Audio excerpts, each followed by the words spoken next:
She hadn't even finished saying hello, and the woman cut her off. Yes. How can I help you? Sonia Ade smiled. Hi, I'm your... Wait. The woman in the doorway looked her up and down with the particular efficiency of someone who had already made up their mind. Are you not the cleaner? The one who was supposed to come hours ago? I had to take the trash out myself because of you. Do you know how unacceptable that is? Sonia blinked. I think you have the wrong I'm your any. I'm not done. The woman stepped forward. Who raised you? You come here, do half a job, and disappear. This is a premium building. We have standards here. Sonia looked at her. 1 full second. The kind of second that does a lot of work. You know what's interesting, she said quietly. People who actually belong in places like this never need to announce it. The woman's expression shifted slightly. Sonia tilted her head just enough. So before you continue, decide whether you want to sound important or look insecure. You won't manage both. The woman laughed. Short and dismissive. I'm practically the lady of this house. And you're clearly the help. So get that into your head and... What's going on? A voice from inside the apartment.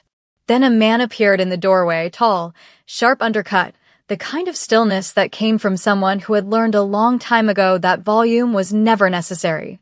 The woman turned immediately. Repositioned. Don't worry about it. It's just the cleaner. I've handled it. Lim Tae-sang looked at the woman in the doorway, then at the woman standing in the hall, then back. What cleaner? He said quietly. Stay with me for this one. Because the woman who just called Sonia Ade a cleaner is about to discover she insulted the wrong person entirely. And if you enjoy stories like this, don't forget to like the video, subscribe, and tell me where you're watching from. Sonia looked at Tae-sang and said, I came to tell you something. But this isn't the right time. Sonia Ade had been curating other people's visions for 6 years and had never once wished she was doing something else. The gallery Sonia managed was not large. It didn't need to be. Serious collectors came there quietly. So did people pretending to understand art because they wanted to impress someone standing beside them. Sonia could tell the difference in under 30 seconds and had stopped pretending she couldn't. She knew every piece on the walls, every artist behind it, every visitor who walked through with genuine interest versus the ones performing culture for someone they were trying to impress. She could tell the difference in 30 seconds, and she had stopped pretending she couldn't. Her apartment directly across from Tae-sang's reflected the same sensibility, warm, deliberate, art on every available wall that she had chosen herself over years, evidence of a woman who had a specific relationship with beauty and had built her entire life to accommodate it. She was not lonely. She was not waiting. She was, by any honest measure, exactly where she wanted to be. Bola disagreed. It has been 8 months, Bola said, sitting across from her at the gallery's back office desk where she had arrived uninvited with lunch and opinions. 8 months since you went on an actual date with an actual human being. I went to dinner with Adam in February, Sonia said without looking up from the catalog she was reviewing. Adam is your accountant, and it was a business dinner and you paid separately. Bola set down her fork. Sonia. I'm focused. On what? The paintings? They're not going anywhere. On my career. On building something. She turned a page. Everything is not about having someone, Bola. Nobody said everything. Bola looked at her with the particular expression of someone who has had this conversation before and intends to keep having it. I said go outside. Be a human being for one evening. Explore. Sonia almost smiled. I explore every day. I just do it with art. Bola picked up her fork again. You are impossible. Sonia said, I'm focused. Bola said same thing. Lim Tae-sang did not stay in one place long enough to be known by anyone who didn't need to know him, which was exactly how he preferred it. He owned the building, not as a listed investment, as a practical arrangement. A space in the city that was his without being publicly his, used when business brought him to this part of Seoul, and he needed somewhere that was neither a hotel nor his main residence. He came when he needed to. He stayed a few days. He left. The neighbors, to the extent that they noticed him at all, knew him as a man who came and went and didn't speak to anyone. He had no complaints about this arrangement. Lim Group, on paper, was one of Korea's more respected mid-tier conglomerates. real estate development, investment management, urban infrastructure projects. Clean, well-documented, above reproach in every audit. What moved underneath the paper had been moving since his father built it 30 years ago, and it continued to move because Taesang ran it with a kind of precision that left nothing exposed. In most ways, Taesang had spent his life refusing to become his father. In business, unfortunately, he had become him completely. The arrangement with Rina had been a practical decision made under practical pressure. His grandmother had been asking questions. His aunt, who asked questions the way other people made statements, had been asking louder ones. He had needed a temporary solution, someone presentable, someone briefed, someone who could appear at the right moments and disappear when the moments were over. Someone had found Rina. She had been given the terms, given a deposit, given a key for when her presence was required at the apartment. It was supposed to be clean and contained. It was becoming neither. 3 days before that morning in the hallway, Sonia had been home. A rare day entirely off, no gallery, no calls, no bola with opinions and unsolicited lunch. Just her apartment and the specific pleasure of nowhere to be. She was in the kitchen making tea when she glanced out the window that faced the building's internal courtyard. Someone was inside the apartment across from hers. Not through the front entrance, through the window. Moving with the particular deliberateness of someone who had been here before and knew exactly what they were doing and needed nobody to see them doing it. She tried the building security line. It rang and went to a recorded message. She watched.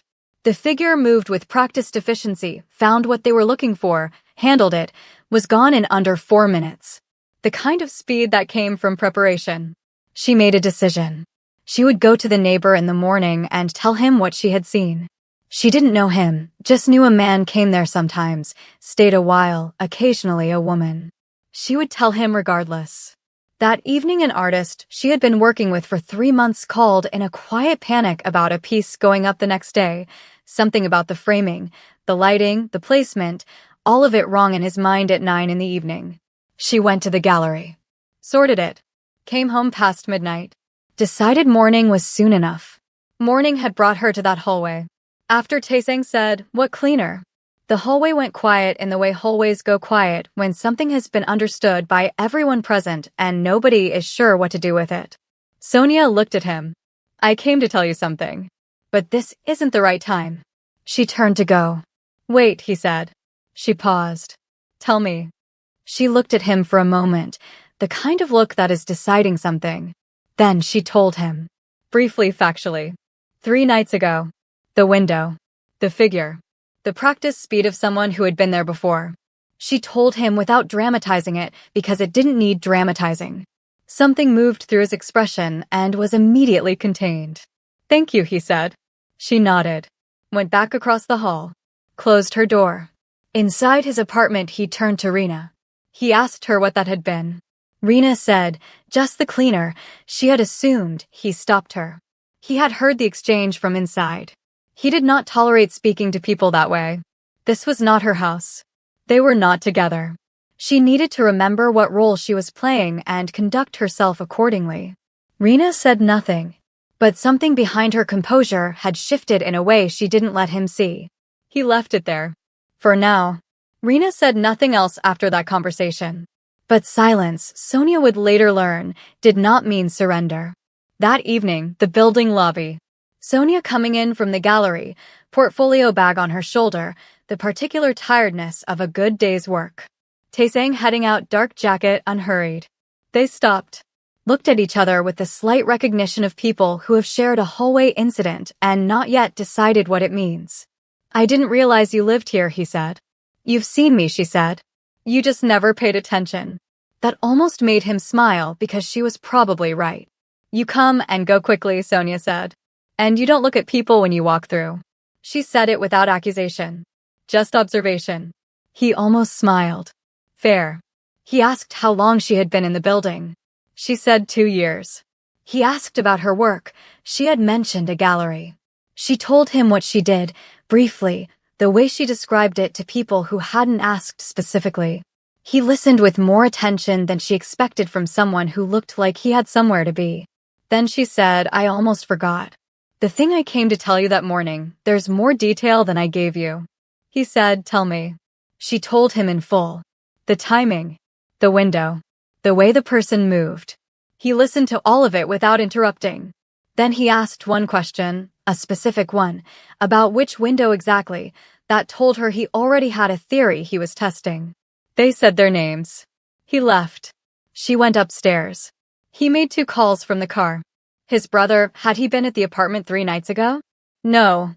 His sister, same question. No. He already knew the answers. There was one more key in existence. He had given it to Rena for practical purposes during the arrangement. He went back to the apartment and questioned her. She denied it smoothly, immediately, the denial of someone who had prepared for the question. He didn't push. He went to the second bedroom where he had, months ago, installed a small camera that covered the entrance, a standard precaution for a space used intermittently. He pulled the footage. Watched it. A man he didn't recognize, moving through the apartment with the confidence of someone who had been told exactly where to go and what to look for. The man found it, a specific item from the study, something Taesang had kept there because this apartment was supposed to be the last place anyone would think to look. He was gone in under 5 minutes. Taesang watched the footage twice. Then he sent a still image to 3 of his people and told them to find the face. He ran into Sonia again a week later. This time outside, she was walking back from somewhere. He was on the phone and ended the call when he saw her. He asked if she'd like to get coffee sometime. She hesitated. Then, what about your girlfriend? He looked at her. Then he laughed real, which surprised her. She's not, Taesang said. She waited for more. It's a long story, he said. That usually means disaster. Usually. She looked at him for another second. Fine, she said. Coffee first. Disaster explanation after. The coffee place was quiet, and nothing about it was performative. They sat across from each other and talked the way people talk when they are genuinely curious, about work, about the city, about the specific things that took up their time. She told him about the gallery more specifically, the artists she worked with, the collectors she managed, the particular satisfaction of placing a piece with someone who actually understood what they were looking at. He said, I'd like to see it sometime. She looked at him. You'd have to actually be interested in art. I have 3 pieces at my main residence, he said. 1 Basquiat print. 2 Korean contemporary artists. Minjung Kim and Lee Bull. She looked at him differently. You know Lee Bull. I know Lee Bull, he said. He got a call. His people had found the man from the footage. She took him to the gallery the following week. He moved through it the way she moved through it, slowly, without the performative appreciation that most visitors defaulted to. He stopped in front of a large abstract piece near the back, deep blues and fractured gold, the kind of work that asks something of you, and stayed there longer than anyone else had that week. She watched him from a few steps back.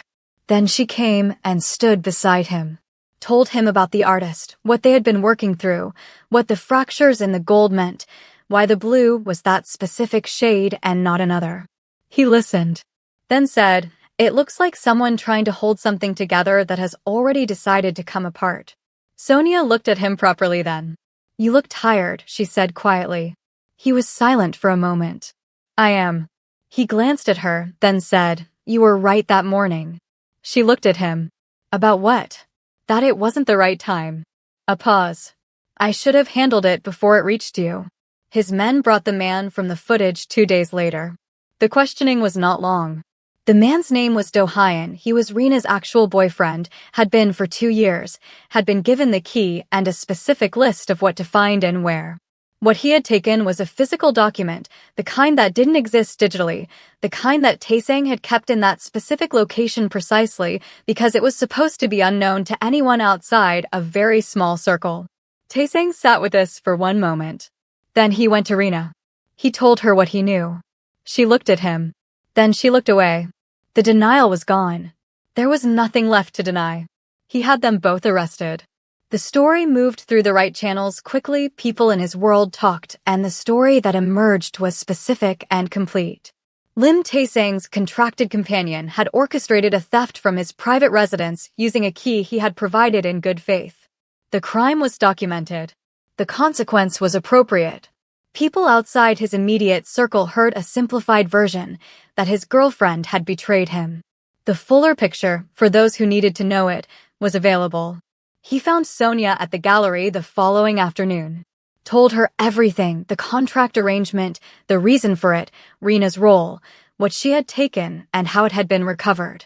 He told it without dressing it up or softening the parts that didn't reflect well on his judgment.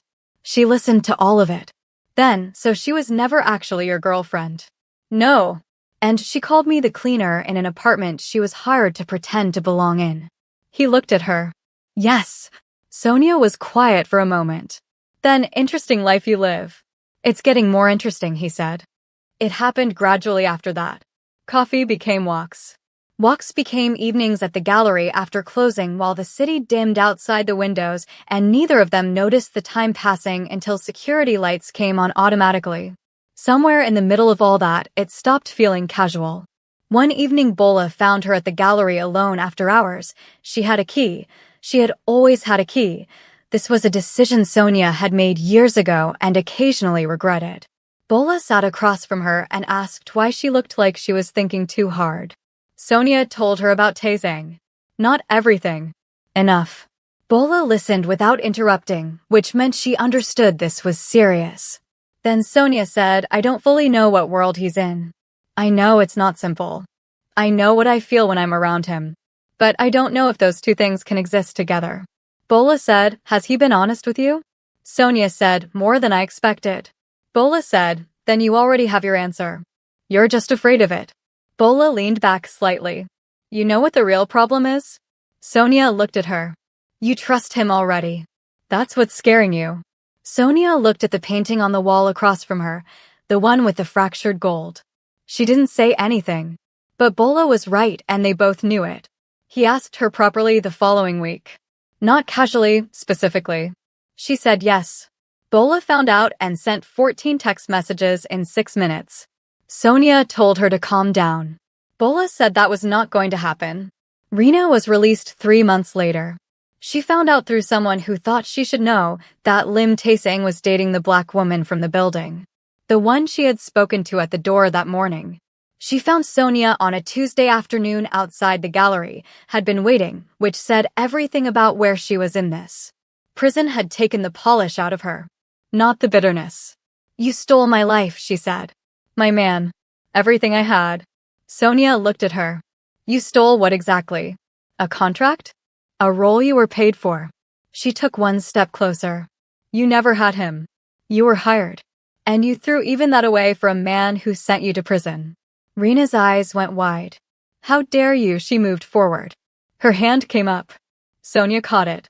Blocked it cleanly with the reflexes of someone who had been prepared for exactly this.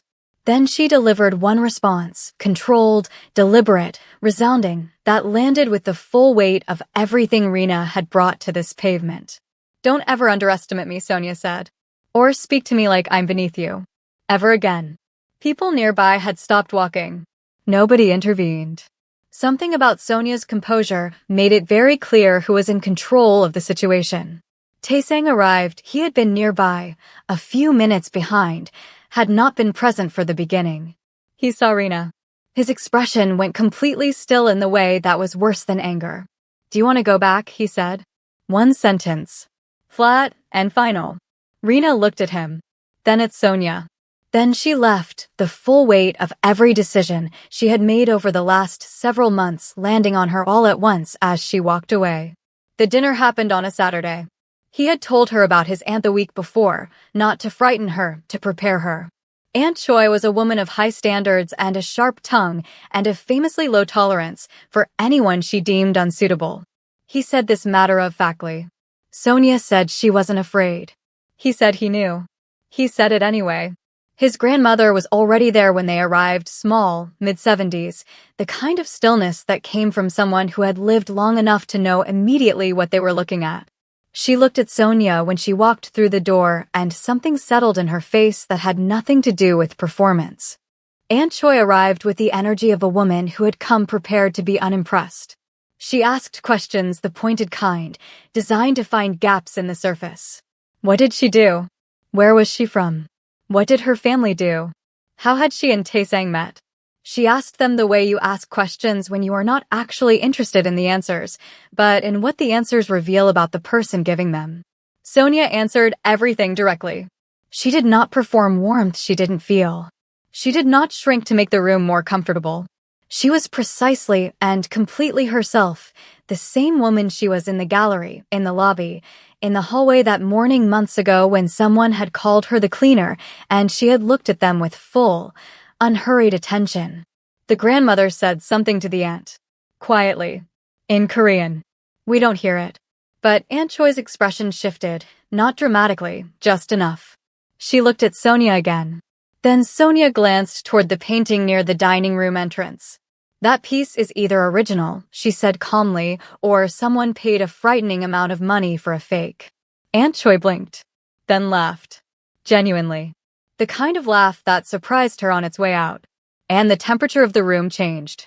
By the end of dinner, the aunt was asking about the gallery, specifically, which artists Sonia was currently working with and whether any of them did commissioned pieces. The grandmother had held Sonia's hand twice across the table without explanation, the way people hold the hands of those they have decided to trust before the trust has been fully earned and before anyone has asked them to. Taesang sat at the table and watched his family with the woman he had brought and felt something settle in him in the particular way that things settle when they are exactly where they are supposed to be.